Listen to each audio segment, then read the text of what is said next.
Jeudi. Jeudi pour prier pour les vocations. Chaque jeudi, l'Église fait mémoire des vocations et prie pour les vocations.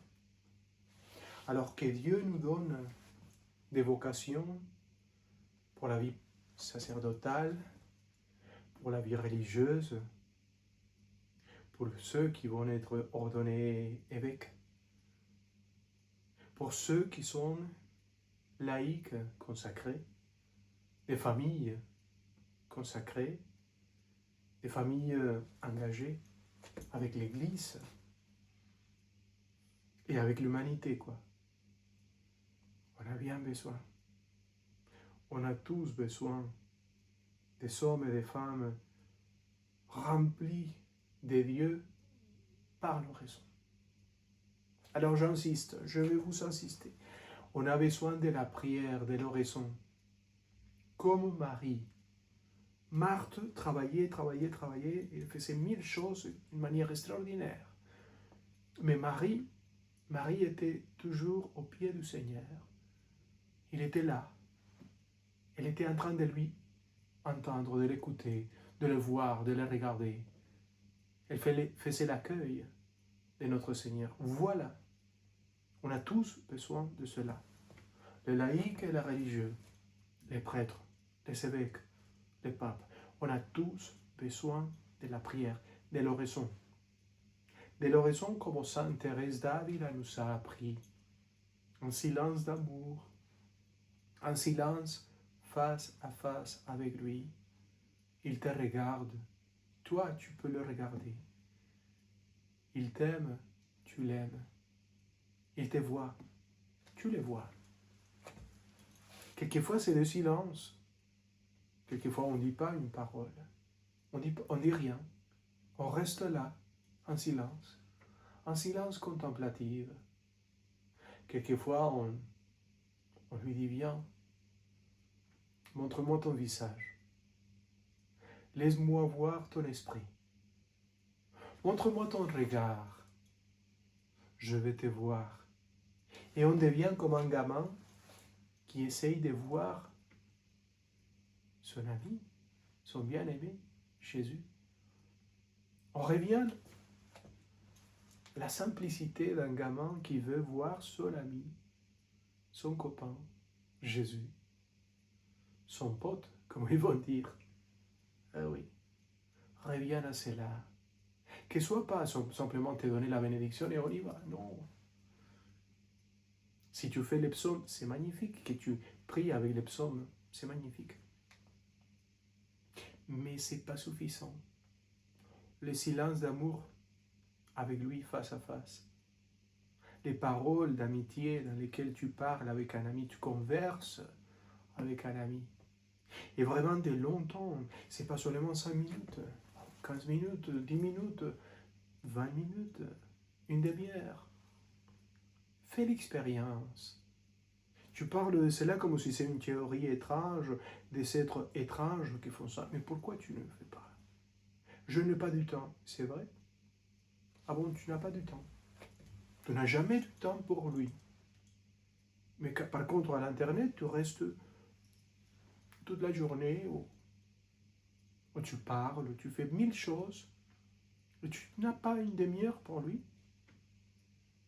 C'est vrai que tu n'as pas. On a le temps qu'on veut.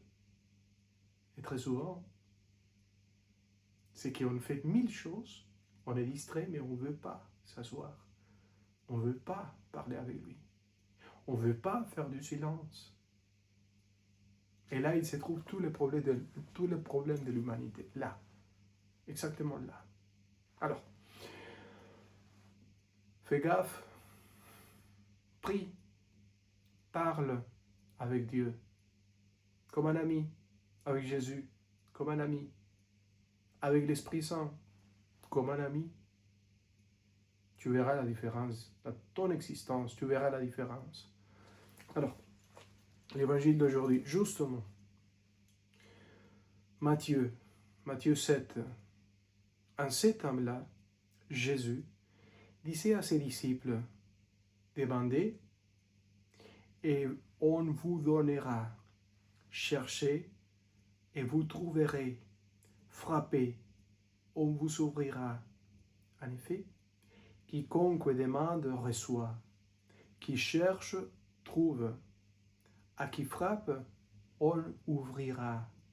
Ou encore, quel d'entre vous donnera une pierre à son fils quand il lui demande du pain? Ou bien lui donnera un serpent quand il lui demande un poisson?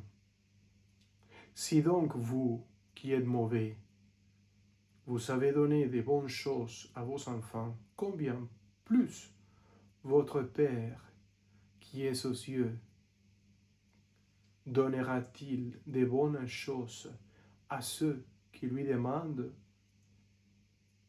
Donc, tout ce que vous voudriez que les autres fassent pour vous, faites-le avec eux, pour eux, vous aussi. Voilà ceux qui disent la loi et les prophètes. Acclamons la parole de Dieu. Louange à toi, Seigneur Jésus. Moi, j'aime beaucoup. Frappez, on vous ouvrira. Cherchez, vous trouverez.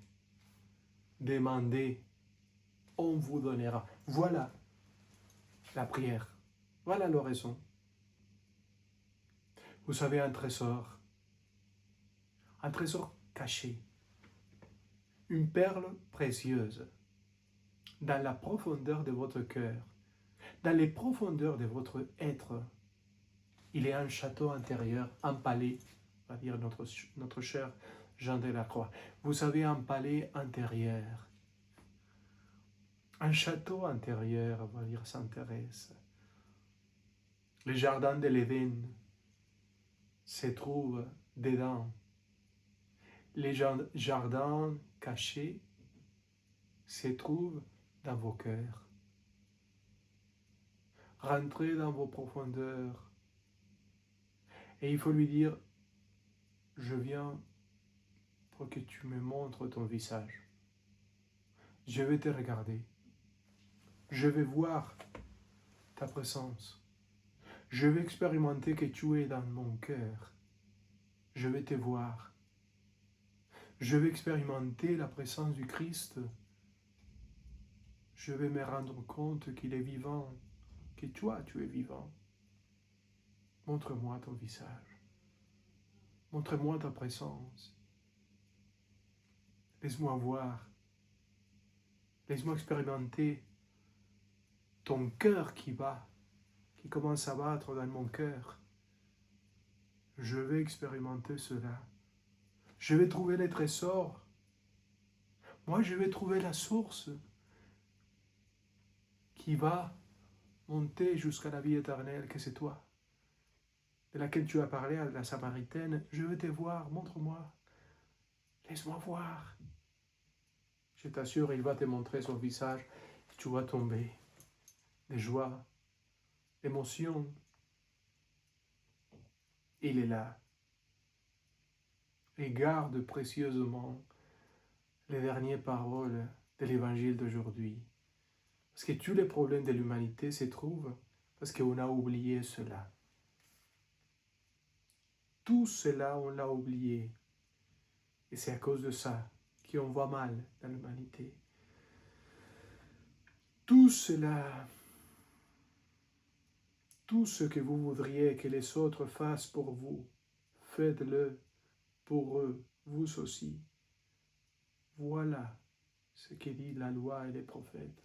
Je répète, tout ce que vous voudriez que les autres fassent pour vous, faites-le pour eux, vous aussi.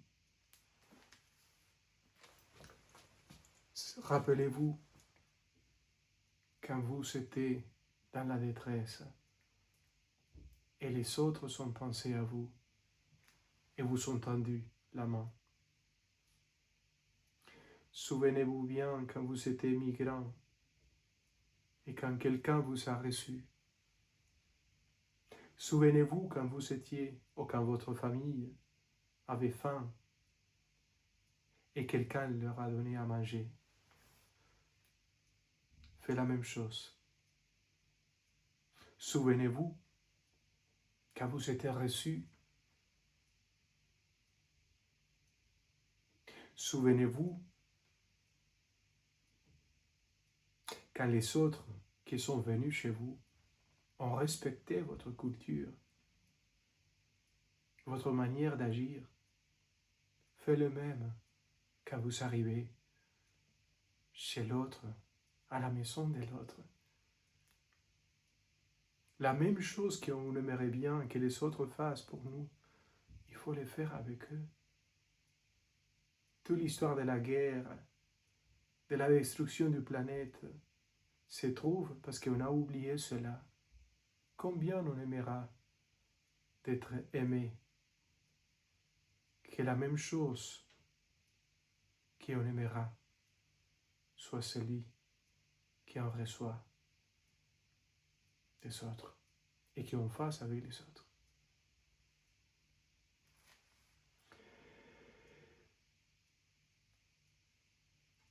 Tout ce que vous voudriez que les autres fassent pour vous, faites-le pour eux, vous aussi. Et voilà. L'hospitalité. La théologie de la spiritualité. La spiritualité de l'hospitalité, de l'amour et de recevoir la culture et la vie de l'autre avec un respect, comme celui qui arrive dans les saints sacrements de l'autel. Le respect, l'amour. Enfin, pensons à cela. Que Dieu vous bénisse, que Dieu nous transforme le cœur.